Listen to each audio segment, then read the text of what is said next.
ver, ¿sí? Vamos a presentar un libro que se llama Tus pasos en la escalera.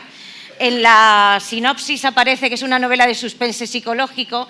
Yo terminé de leerla, Antonio, y a mí me pareció que hablaba mucho o que mostraba mucho, no la espera, que es algo que destaca todo el mundo de este libro, sino la degradación de ciudades, la degradación de las relaciones, la degradación del planeta, porque de todo eso se habla en este libro. Sí, ¿se oye? ¿Se oye? Es que me pongo nervioso. Yo también. Yo creo que el libro nace en el verano pasado. El libro va naciendo de lo que yo iba viviendo en una época, en el verano pasado, en Lisboa. Yo no tenía un proyecto de hacer un libro, pero empecé a tener unas ideas, ¿no? Y empecé a escribir, y lo que escribía se empapaba de lo que pasaba a mi alrededor, ¿no? Entonces yo estaba viendo la televisión y viendo las noticias sobre la ola de calor en toda Europa, ¿no? Noticias a veces alucinantes, ¿no? Noticias, de pronto veía una imagen del Rin sin agua, ¿no? El Rin sin agua.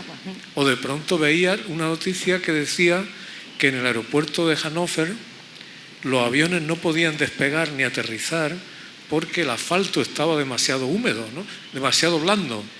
Entonces me daba una sensación muy apocalíptica, ¿no? Y eso iba entrando en la escritura, ¿no?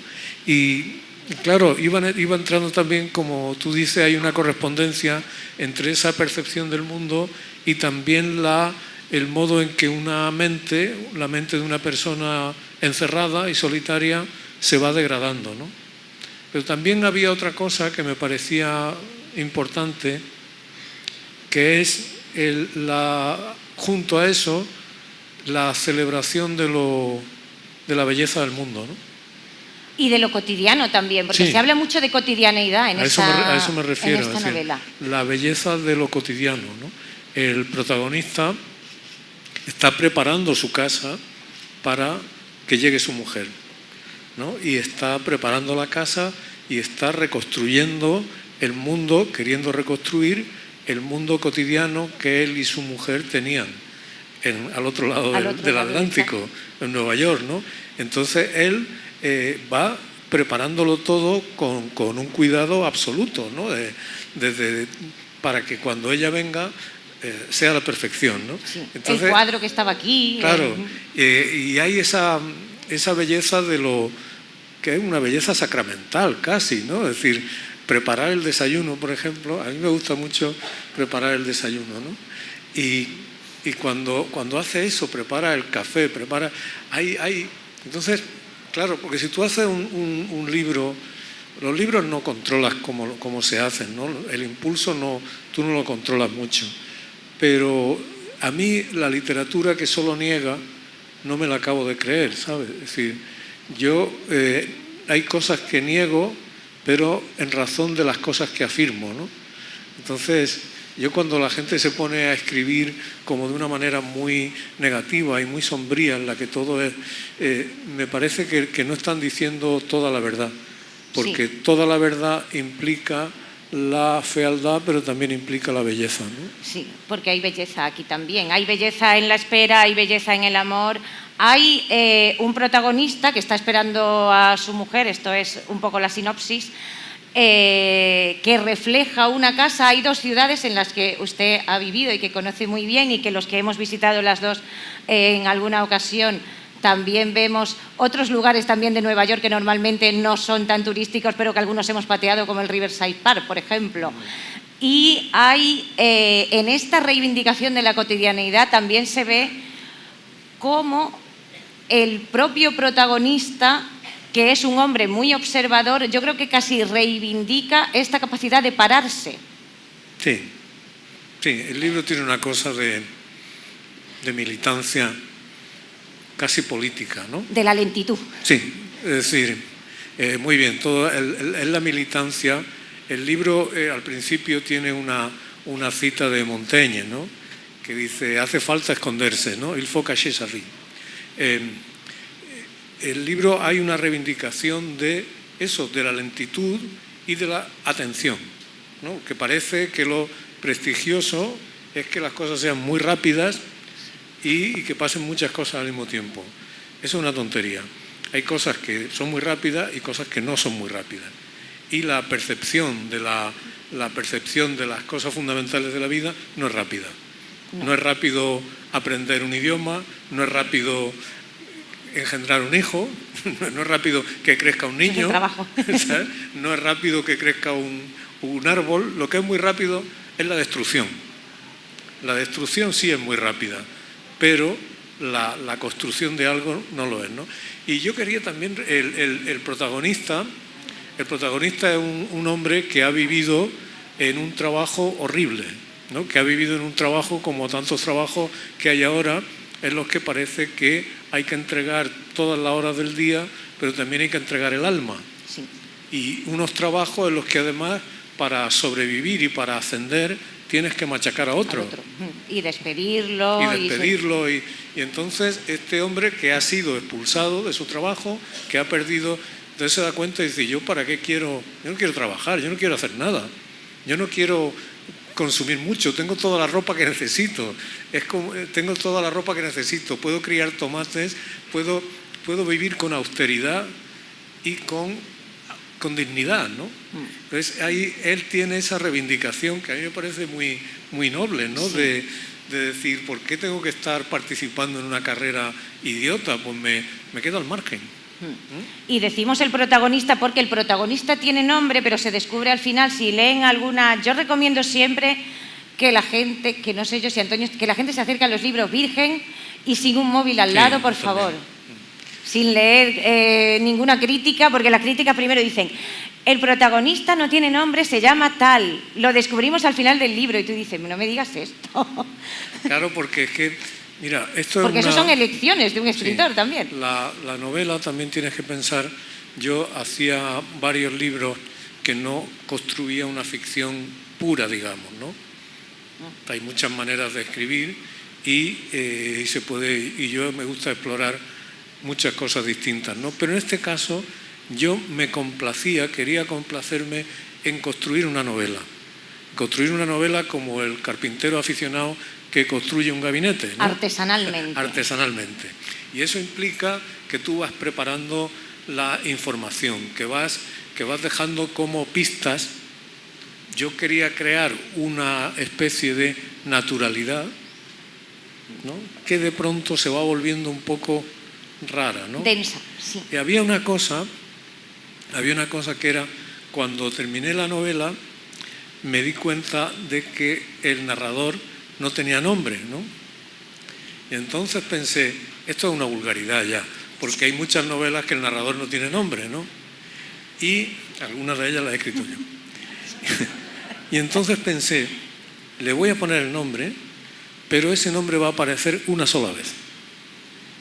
Entonces la editorial, cuando hicieron el texto de contraportada, me lo mandaron para revisarlo, y lo primero que había era el nombre. Digo, hombre, no, porque quiero que el lector lo vaya descubriendo, ¿no? Quiero el lector es mucho más activo de lo que parece, ¿no? El lector participa absolutamente en la escritura de la novela. El lector, yo no lo comparo con el espectador de un concierto, sino con el intérprete. El lector es el que toca el violín, sí, no es el que escucha ahí, ¿no? Entonces, todos esos pequeños detalles, ¿no? Me complacía mucho ponerlos, ¿no? Ponerlos, sí. Ha dicho alguna vez, voy a leer, que era una prosa clara es una exigencia ética, una necesidad civil. Lo digo porque leyendo el libro, que sabemos que detrás de lo que parece simple hay un montón de trabajo y un montón de correcciones, es como un río, Antonio, como un montón de imágenes, pero parece todo muy fluido. Sí, eso es un sueño mío, ¿sabes? Es una aspiración mía, la aspiración de la transparencia, la aspiración de que no haya lujo, que no haya palabrería, ¿sabes? Es decir, cuando pones una palabra, pones un adjetivo, dices, este adjetivo hace falta y si lo quito, ¿es mejor o no es mejor, no? El escribir es sustraer también, es quitar, ¿no? Y a mí eso es algo que cada vez me atrae más, ¿sabes? El escribir con el máximo de claridad y con el máximo de precisión, ¿no? Eso no quiere decir que en España en España tiene mucho prestigio la oscuridad. Sí. Y la confusión. Y en poesía más, casi. La poesía, pero... Y hay veces que la poesía o la literatura a veces tienen que ser, pueden tener que ser más difíciles. Yo no estoy defendiendo la simplicidad, es decir, a mí me gustan mucho libros que son difíciles de leer, ¿no? Pero creo que la dificultad tiene que estar justificada, ¿no? Y creo que a veces cuanto más fácil es de leer un libro, puede que haya sido más difícil de escribir. Sí, a eso me refería yo, porque digo, es que parece todo muy fácil cuando lo lees, pero digo, el proceso de creación ha tenido que ser de podar y podar. Sí. Por una parte son dos procesos distintos, son dos completamente distintos, ¿no? Hay un proceso primero de escribir, como dejándose llevar un poco, que además yo en mi caso lo hago a mano, lo hago a lápiz, ¿no? Entonces, ¡ay, qué maravilla! Entonces eso me da más libertad todavía, ¿no? Porque yo como eso se tacha o se tira, lo que sea, y entonces una vez que he terminado eso, ya me pongo con la computadora, ¿no? a trabajar en eso, y es otro proceso distinto, ¿no? Pero son dos procesos, ¿no? Yo sé que no es como Philip Roth, que se dedicó a leer todas sus novelas, pero no sé yo si hace falta una o dos relecturas de todo completo, porque hay gente que dice que las hace y gente que no. ¿De todo completo suyo? No, de todo completo el libro una vez acabado, que dice, me hago dos relecturas para decir esto funciona, porque al final estamos hablando de un artefacto literario. No, claro que hay que leerlo, y además no solo tiene que leerlo el autor, tiene que leerlo primero alguna persona en la que el autor cercana, en la que el autor tenga una confianza absoluta, y después tienen que leerlo lectores profesionales. Es decir, en las editoriales hay editores que son gente que es fundamental, igual que hay correctores, porque tú cuando escribes, por mucho cuidado que pongas, hay cosas que no ves, hay detalles que se te pasan, hay repeticiones. Uno repite, en un libro pueden repetirse muchas veces una palabra, de una manera extraña. Entonces el editor te tiene que decir, o la persona cercana. Mira, por ejemplo, el nombre de la protagonista, que sí se puede decir. Sí, se puede decir, se aparece al principio. Porque no para de repetirse a lo largo del libro, ¿no? Porque ahí él, como está tan obsesionado, está diciendo continuamente el nombre de ella, ¿no? Sí. Cecilia dice, Cecilia no sé qué, Cecilia no sé cuánto. Ese nombre no era el que tenía la protagonista al principio. La protagonista se llamaba de otra manera. Y cuando yo le dejé el libro a leer a mi mujer, que también es escritora, ella lo leyó y dice, está bien, pero esa mujer no se puede llamar así. Tienes que ponerle otro nombre. Pero ella me sugirió el otro nombre, es decir, el nombre... ¿Sabes? Son ese tipo de cosas que los libros son así, es decir, esa construcción que se hace de... Hay un poeta americano que se llama Charles Simic. Sí, Vaso Roto, lo ha editado aquí, es una maravilla de señor, una maravilla. Tiene un libro que se llama This Little Something, ¿no? Este poco de algo, ¿no? Y eso pequeño de algo es muy importante a la hora de escribir, ¿no? Es decir, ¿cómo es un nombre? Parece que no tiene importancia, ¿no? ¿Cómo se titula el libro? Por ejemplo. Claro. ¿Cómo se titula? ¿Cómo surgió el título? Claro. Al principio el libro se titulaba de otra manera también. Pero yo me acordé de un bolero que a mí me gusta mucho, que es un bolero que cantaba Moncho, el gitano del bolero. Al que le guste el bolero se acordará porque Moncho ha sido uno de los grandes, ¿no? Que murió hace muy poco, ¿no? Y él tiene este bolero maravilloso que se llama Mis pasos en la escalera. ¿Sabes? Y es que eso es muy poderoso, ¿no? Es muy poderoso porque además pueden ser los pasos de otra persona, que a veces ocurre también, claro. La belleza de un título es que sea claro, pero que sea un poco misterioso. Sí. ¿No? Que diga una cosa y esté diciendo más cosas, ¿no? Tú, por ejemplo, hay un título que a mí me llama mucho la atención, que es Madame Bovary. No puede haber un título más simple, ¿no? Madame Bovary. Pero ese título está diciendo ya mucho. No dice Emma Bovary. Está diciendo que la identidad de esa mujer está determinada por su marido. Y la primera frase, Antonio, siempre se habla de las primeras frases en la literatura, ese llamadme Ismael, ¿no? Call me Ismael, por ejemplo, ¿no? O nació con el don de la risa, esas primeras frases. Eso es fundamental, porque la primera frase es la que dicta todo lo que viene después. Entonces, si la primera frase está equivocada, el libro está equivocado. A mí me ha pasado eso muchas veces, que he empezado a escribir y no funcionaba. Y me he perdido y he tenido que... Y en este caso, además, es más importante eso porque todo el libro nace de la primera frase. Sí. Pues yo estaba trabajando en otra cosa que me fracasó, ¿no? Y de pronto se me ocurrió esa frase mientras iba corriendo por el río Tajo, ¿no?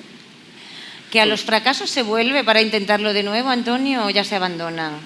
No, los fracasos se merecen haber sido la fracasos. papelera. Hombre, puede que quede algo, puede que pueda aprovechar algo, ¿no? Por ejemplo, en esta novela, otro problema que yo me planteo muchas veces, es la profesión a la que se dedican los personajes, ¿sabes? Sí, porque del mundo del trabajo se habla poco. Aquí no, pero del mundo del trabajo en general se habla poco. Claro, pero el trabajo es... Entonces, yo estuve dando vuelta al trabajo de ella y de pronto me acordé de una novela que yo había hecho entera en un borrador, que al terminar me di cuenta de que no me servía, ¿no? Pero lo guardé, digo, bueno, como eso... Claro, escribir no es lo mismo que tú eres arquitecto y te equivocas y es un desastre, ¿no? Pero escribir es que es muy barato. Es que te puedes permitir todos los riesgos, ¿no? Es lo más barato de producir que hay, ¿no? Entonces, yo de esa novela fracasada, de pronto, recuperé algo. El protagonista de esa novela, que era un hombre, era neurocientífico. Y escribía en primera persona, contaba en primera persona. Entonces, de pronto se me ocurrió que la profesión de aquel personaje se la iba a dar a esta mujer, con una ventaja, que como ella no era la que contaba, yo no tenía que ponerme en la piel de un neurocientífico, cosa que sería agotadora para mí y para el lector, porque si es el neurocientífico el que habla, forzosamente tiene que haber mucha información seria. Sí, hay mucha documentación. Mientras que, como en este caso, hay cierta documentación, pero como el que habla tiene ni idea, dice, esto es lo que me ha dicho mi mujer. Sí. Que además se habla de la memoria mucho, porque Cecilia se dedica a analizar cómo funciona la memoria en ratas, pero a mí me interesa más una parte que yo no sé si la ha comentado en alguna entrevista, que es cómo en una relación de pareja unos silencios pueden ser maravillosos, pero luego ya no, porque eso sí se refleja muy bien aquí. Sí, ¿verdad? Ese silencio canceroso casi. Eso fue saliendo también, ¿sabes? Lo atractivo que tenía para mí la escritura de este borrador es la naturalidad con la que iba saliendo, ¿no? Y entonces salió eso, que yo creo que cualquiera que viva en pareja tiene esa experiencia, ¿no? Que es la experiencia del silencio. Hay el silencio bueno, ¿no? Sí. Que es el y creativo silencio incluso. Creativo, es decir, que uno está, la vida en pareja, pues uno está en un sitio de la casa, otro está en otro, están cerca, tal, y hay otro silencio que no se sabe cómo llega, que no se sabe de qué procede y que cuanto más dura es más difícil de romper, ¿no? Y casi parece el principio del fin y todo. Y parece que es imposible. Mañana nos divorciamos. Parece que es imposible. Dice, ¿pero por qué? ¿Y cómo hemos llegado a esto, ¿no? También? ¿Por qué es imposible esto? Hombre, hay veces que hay problemas reales, ¿no? Problemas sólidos que necesitan ser resueltos, ¿no? Hay silencios que ocultan que uno se quiere ir pero hay otros silencios que son de la propia inercia del silencio, ¿no? Entonces eso a mí me seducía escribir sobre eso, ¿no? Sí, y hay una parte política también en toda esta novela, lo digo porque normalmente a mí, yo siempre hago las dos mismas preguntas, ¿vale? En toda la entrevista, que cómo el proceso de creación del que ya hemos hablado y el lugar desde el que se sitúa un escritor cuando escribe, que además si hemos dado pinceladas sobre cambio climático, a mí me hacía mucha gracia leer las sinopsis que leí después de leer la novela, porque decían, Antonio Muñoz de Molina crea un mundo apocalíptico, y yo decía, no es un mundo apocalíptico, en 2050 el estadio de San Francisco va a estar completamente inundado, y esto es un hecho científico, o sea... ¿Un estadio va a estar inundado? Pues que eso me parece bien, claro. ¿No? Y los edificios y todo, ese es el problema, que sube el nivel del mar. Por eso digo, porque se habla de cambio climático, se habla del mundo del trabajo, de capitalismo, de sistema económico, incluso de las maneras que tenemos de construir las relaciones y de la gentrificación de ciudades que conoce bien. Sí, pero fíjate que todo eso tiene que estar dentro de la ficción y dentro de la experiencia de los personajes. Es decir, tú puedes escribir ensayos políticos, y yo lo he hecho muchas veces, ¿no? Pero cuando haces una novela con una dimensión política profunda, esa dimensión tiene que estar, a mi juicio, integrada en la percepción vital de los personajes. Es decir, este protagonista, por ejemplo, no es el portavoz de mis ideas sobre el cambio climático. Es una persona que tiene cierta lucidez y cierta propensión al delirio, y entonces dentro de eso se produce eso, ¿no? Ahora hay una cosa que me parece muy importante, que es, ahora estoy yo releyendo, he releído la segunda serie y estoy leyendo la tercera serie de los episodios de Benito Pérez Galdós. Galdós es un novelista político. Muy político. Súper político. Muy político. ¿Sabes? De un radicalismo, de una desvergüenza política en el sentido de que no se oculta, ¿no? Pero siendo un novelista muy político, es un novelista. Quiero decir que en sus mejores novelas los personajes no son portavoces de ideas ni símbolos de nada, pero la política, en el sentido más importante de la palabra, está muy presente, ¿no? Y yo cuando hacía esta novela y en otras novelas mías anteriores, una pregunta que me he hecho, que cada vez me hago más, es cómo la literatura de ficción puede retratar el mundo contemporáneo, ¿no? Es decir, cómo se hace ficción sobre lo contemporáneo. Eso, la ficción, tú no dominas cómo la haces.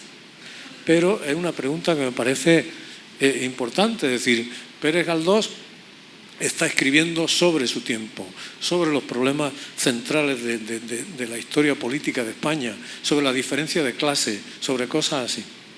Entonces, yo pregunto, ¿qué se podrá saber de nuestro tiempo a partir de la literatura que nosotros hacemos, ¿no? Sí, que además en todo lo que era sólido decía que hacía falta una serena rebelión cívica. ¿Eso cómo lo hacemos, Antonio? Bueno, es que parece que las rebeliones tienen que ser alocadas, ¿no? O que el radicalismo tiene que ser, o que la sensatez tiene que ser aburrida o tibia, ¿no? Pero yo creo que el gran proyecto nuestro, que es el proyecto social europeo, requiere radicalismo y requiere templanza, porque no podemos permitir que el apasionamiento, la vehemencia, solo la tengan los extremistas, ¿no? Es decir, los extremistas efectivamente apelan a las vísceras. Nosotros, las personas que aspiramos a una organización justa y racional del mundo, tenemos que apelar a la razón, pero tenemos que apelar a la razón de una manera apasionada, ¿no? Sí, porque ahora parece que con la razón no se llega. Hombre, claro, entonces ¿cómo va a llegar? Claro, ese es el problema. Buscando chivos expiatorios, ¿no? Organizando hogueras, no sé, ¿no? Yo lo veo el problema por eso, por esta rapidez que hablábamos antes, estos mensajes efectistas sin demasiada reflexión, incluso en nuestro modo de vida actual. O sea, que vamos corriendo a todas Sí, partes. porque eso le interesa mucho a los que... Es decir, ahora en España todavía, cuando se habla de las nuevas tecnologías, por ejemplo, como si fueran una especie de viento suave que viene de no se sabe dónde, un viento benéfico al que se oponen gente retrógrada o que tiene miedo, o que son viejos, o que son viejunos. Dice, no, la tecnología no existe en abstracto. La tecnología depende y está al servicio de empresas poderosísimas que son las dueñas del mundo. Y entonces nosotros podemos elegir seguir regalándoles toda nuestra intimidad a fin de que tengan más dinero, ¿no? Que es lo que se hace habitualmente. Dice, ustedes, los de Google o los de Facebook, son tan ricos que yo por emoción les voy a dar gratis mi información más íntima para que ustedes comercien con ella y se hagan más ricos todavía. Y decidan gobiernos, que es lo peor. Exactamente. Entonces dice, la rebelión cívica, dice, tendremos que rebelarnos. Claro, ¿cómo se hace? Tendremos que no vamos a ser borregos, no nos vamos a estar, ¿no? Porque además hay un chantaje que es un chantaje peligrosísimo, que es el chantaje de no ser moderno, de no estar al día. Y en tecnología enseguida llega y dice, no, es que tienen miedo a la tecnología. O es que te has quedado antiguo y dice, no, yo no me he quedado antiguo. Si además la tecnología esta la maneja cualquiera. Sí, no hay ninguna dificultad. Es que uno facilísimo. puede elegir no sumergirse en ciertos mundos, ¿no? Yo elijo, es decir, a mí me gusta mucho utilizar herramientas tecnológicas que me permiten aprender cosas, que me permiten leer. Ahora lo que no voy a hacer es estar sometido a la tiranía de Facebook o de Instagram o de Twitter o lo que sea. No me interesa nada. No me interesa nada. Es decir, no quiero, no me interesa. No, porque además sí que se están haciendo un montón de estudios. Un estudio psicológico, por ejemplo, dura 13 años y puede tener como mucho 2.000, 3.000 sujetos. Facebook, esto lo decía Elena Matute, que es catedrática de psicología, los hace en un mes con 2.000 millones de personas. O sea, imagínense la burrada que es esto. Y sí que se demostró que habían, y esto enlaza con otro tema del libro, que habían sido determinantes en el auge del surgimiento de extrema derecha como Trump en Estados Unidos o Salvini en Italia. Hombre, claro, la victoria de Trump ha estado marcada por eso. Ha estado marcada por esa empresa que se llama Cambridge Analytica. La victoria del Brexit, el Brexit es otro resultado de esa manipulación tecnológica. Ahora mismo en Italia, el otro día cerraron varias páginas de Facebook que juntaban entre todas como 5 millones de como dicen en italiano, como se dice ahora en italiano, followers. Sono y followers, en italiano se dice y followers, que eran páginas de información falsa sobre la izquierda italiana.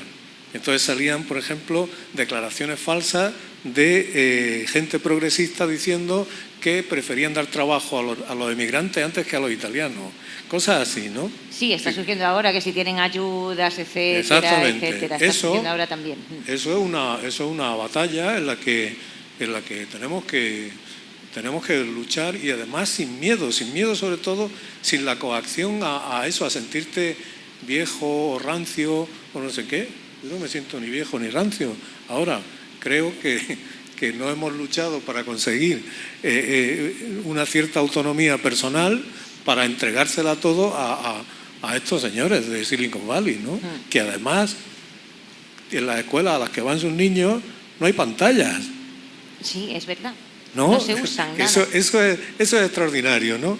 En las escuelas a las que van los hijos de los dueños del mundo no hay pantallas. No, y además el método es el método tradicional, hombre, que es memorización y repetición, que es como se aprende en esta vida. Una vez fui a un despacho, a un edificio de la NASA en Nueva York, que está en Broadway, ¿no?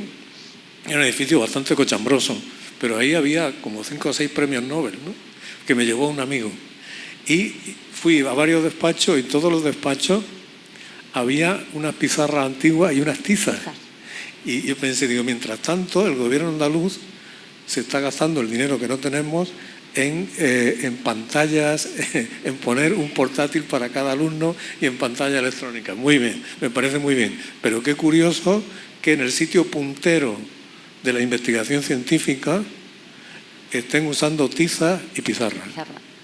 ¿No? Entonces dice, es que eres un reaccionario. Y dice, no, igual que si te dicen reaccionario porque prefiere ir en bicicleta en vez de ir en coche. O prefiere ir en transporte público a ir en transporte privado. O comprar en librerías, ya que estamos en Feria del Libro, Antonio, en vez de en Amazon. Pues sí, claro. Pues por sí, ejemplo. Pues sí, claro. Dice, tarda 2 días en llegar el libro, pero lo mismo que le va a tardar en la librería, tampoco pasa nada, se sale a dar un paseo, se da una vuelta. Y si nos interesan las cosas, tendremos que defenderlas. Sí. Tendremos que defenderlas a aquellos a los cuales nos importan. ¿No? Que hay una cosa muy cómica cuando en un barrio, por ejemplo, cierra una tienda, dicen, ay, qué pena la tienda. Dice, pero tú ibas a la tienda, o a lo mejor no ibas, ¿no? Pues haber ido. Sí. ¿No? Sí, y aunque no lo parezca, de eso también se habla en el libro, porque se habla de la expulsión de los barrios de las ciudades. Yo recuerdo que cuando estuve en Nueva York, que parece que vivió en Nueva York, pero estuve un mes, sí que hay barrios, sí que hay cultura de barrio. Yo no sé si 10 años después eso habrá cambiado mucho. Eso va muy rápido. Porque Lisboa se ve más claramente, pero... Pero Nueva York es una ciudad muy marcada por el dinero, ¿sabes? Es decir, cada vez más la gente trabajadora no puede vivir cerca de los sitios en los que trabaja, ¿no? Sí, pues vivir en Manhattan además tiene que ser 3.000 euros, $3.000 al mes, etcétera. Yo quería preguntar, que esto tiene poco que ver, ¿qué margen de soberanía, ya que estamos hablando de miedos o de no tener miedo, qué margen de soberanía o qué autocensura se puede imponer un escritor si es que se las impone? ¿Pero autocensura para qué? Por si acaso, de este tema no lo voy a tocar, lo digo porque ahora como... Mira, son cosas distintas. Cuando tú escribes artículos, por ejemplo, tú decides sobre lo que vas a escribir, ¿no? Tú escribes un artículo, un ensayo, son cosas que decides reflexivamente, pero la literatura, la ficción, igual que la poesía, no se escribe exactamente, tú no decides, ¿no? Es decir, tiene que haber un impulso ahí, y además un impulso que es a largo plazo y que es muy inconsciente. Entonces, difícilmente tú vas a elegir aquello que quieres escribir. Ahora, yo creo que la soberanía del escritor... Hombre, el escritor tiene una ventaja, que es lo que te decía antes, la ventaja de lo barato que es su trabajo, ¿no? Es decir, es difícil que tú tengas libertad como director de cine, porque esa libertad cuesta muchísimo dinero. Don DeLillo, el gran Don DeLillo, dice que escribir es el oficio más conveniente del mundo. Dice, solo necesito un lápiz y un papel, ¿no? Es un oficio de una simpleza extraordinaria, ¿no? Entonces eso te da mucha libertad. Te da mucha libertad. Ahora, tú la libertad, claro, hay quien quiere ser libre y hay quien a veces sacrifica parte de esa libertad a conveniencias que pueden ser legítimas, ¿no? Pero yo creo que el escritor que tenga un impulso auténtico, yo creo que rara vez se va a limitar, ¿no? Fíjate que en muchos casos muchos libros se han escrito en condiciones heroicas, ¿no? Es decir, lo que nosotros hacemos, dice, cuando te quejes de que no tienes libertad en España, acuérdate de Vasily Grossman, ¿no? Acuérdate de Anna Akhmatova, por ejemplo, ¿no? Porque a veces los escritores se ponen... hay una inflación verbal, ¿no? Dice, el escritor se juega la vida. Dice, no, el escritor se juega la vida en un régimen tiránico. En un régimen democrático el escritor no se juega nada, ¿no? Se puede jugar, que le den un disgusto, que le hagan una mala crítica, todo eso, ¿qué vamos a hacer? Pero hay gente que ha escrito, y claro, tú piensas, si gente como Vasily Grossman, como Emily Dickinson, como Alice Munro cuando era una ama de casa en Canadá, que se reían de ella. Sí, y escribían las siestas de los hijos, hombre, porque solo tenía espacio. Y tú lees las primeras críticas que salían de sus libros y decían, el ama de casa que escribe, ¿no? Esas personas que han escrito contra la indiferencia, contra los malentendidos. ¿Cómo voy yo a a quejarme y cómo voy a decir que es que no puedo decir lo que quisiera decir. Si esta gente lo ha dicho en esas condiciones, ¿no? Es decir, fíjate, Emily Dickinson, en el pueblo ese de Nueva Inglaterra en el que estaba, lleno de beatos, ¿no? De fanáticos religiosos, ¿no? Y esa señora escribiendo sobre la muerte. Claro, y dice, otros celebran el sábado, dice en un poema, dice, otros celebran el sábado yendo a la iglesia. Yo lo celebro quedándome en mi casa. ¿No? Eso es una muestra de una libertad feroz, ¿no? que te llena de admiración, sí. ¿No? O cuando vuelve a su casa y dice, busco aquí una vida que dejé, claro. Que no sé, no, sigue aquí en esta casa esa vida que dejé. Claro. ¿Qué hubiera pasado, hablando de vidas que uno deja, si Pere Gimferrer no hubiera ido a Granada y le hubieran dado un libro? Porque así fue como Antonio Muñoz Molina comenzó a publicar. Eso no se sabe, eso es una gran pregunta. Esas son las preguntas que uno se hace, ¿no? Hay una cosa que es muy triste, que es, y eso tiene una dimensión social muy fuerte, ¿no? Las capacidades que no se desarrollan, ¿no? Eso es una cosa terrible, ¿no? Porque con un grado de injusticia social simplemente hay muchas capacidades, no solo de escritor, sino de ingeniero o de genio del diseño de zapatos, que no se van a manifestar. Por eso es tan importante la justicia social, ¿no? Pero luego está también el azar. Sí. Y el azar, nosotros tenemos que aceptar que el trabajo que hacemos es un trabajo que está completamente determinado por el azar. Porque tú puedes ser muy bueno y puede que no te hagan ningún caso. Puedes ser muy malo y puede que te hagan muchísimo caso. Puede juntarse las dos cosas, es decir, hay gente muy buena a la que se le ha hecho mucho caso, ¿no? Pero tú no sabes nunca el valor de lo que estás haciendo. Y en mi caso, yo cuando escribía mi primera novela, la estaba escribiendo en Granada, cuando era funcionario municipal, ¿no? Yo no quería pensar en terminarla, porque cuando la terminara... ¿Qué hago yo con esto? Claro, entonces yo pensaba, tengo que administrar mi esfuerzo. No puedo, mientras estoy escribiendo, tengo que concentrar todas mis fuerzas en escribir esta novela. Porque si además me distraigo pensando en qué voy a hacer con ella aquí en mi oficina del Ayuntamiento de Granada, ¿sabes? Entonces tuve la inmensa suerte de eso, de que Gimferrer leyera, claro, Gimferrer lo lee todo, ¿no? Sí. Entonces no tenía ningún mérito que leyera mi novela, ¿no? Yo una vez un pequeño paréntesis, una vez estaba hablando con Gimferrer por teléfono y digo, ¿qué estás leyendo? No sé qué, estábamos hablando y dice, he tomado una decisión que ya no voy a leer más libros traducidos. Dice, solo voy a leer libros en la lengua original, libros que yo conozca en la lengua original. Dice, así que solo voy a leer en castellano, en catalán, en francés, en italiano, en inglés, en alemán y no sé en cuál. Digo, bien, vale. Y ya está, pues se lo lee todo, es verdad. Sí, hemos hablado con él y es verdad que se lo lee todo, cualquier cosa. Lo que yo no sé es si, porque muchos lo pensamos, pero con matices, si la literatura puede ser motor de transformación social. Yo creo que lo es, lo puede ser y lo ha sido, pero de una manera como digamos a largo plazo, ¿no? Piensa, por ejemplo, una cosa que está bastante estudiada, ¿no? Que es cómo los movimientos de emancipación que empiezan a final del 18 y a lo largo del 19 han estado siempre acompañados por la publicación de novelas, ¿no? O han sido libros. Piensa el modo en que un clásico, ¿no? La cabaña del tío Tom influyó sobre la esclavitud. O piensa, pero eso puede ser para mal también, ¿no? Hay una cosa terrible que decía Mark Twain, que la culpa de la guerra civil americana la tenía Walter Scott. ¿Por qué? Porque Walter Scott había creado una ideología caballeresca, medieval, del honor, de todo eso, ¿no? Y eso legitimaba, fíjate si es verdad, que al principio de lo que el viento se llevó hay una cita de Walter Scott. No es ninguna tontería, ¿no? Es decir, que la literatura puede servir para bien y para mal, ¿eh?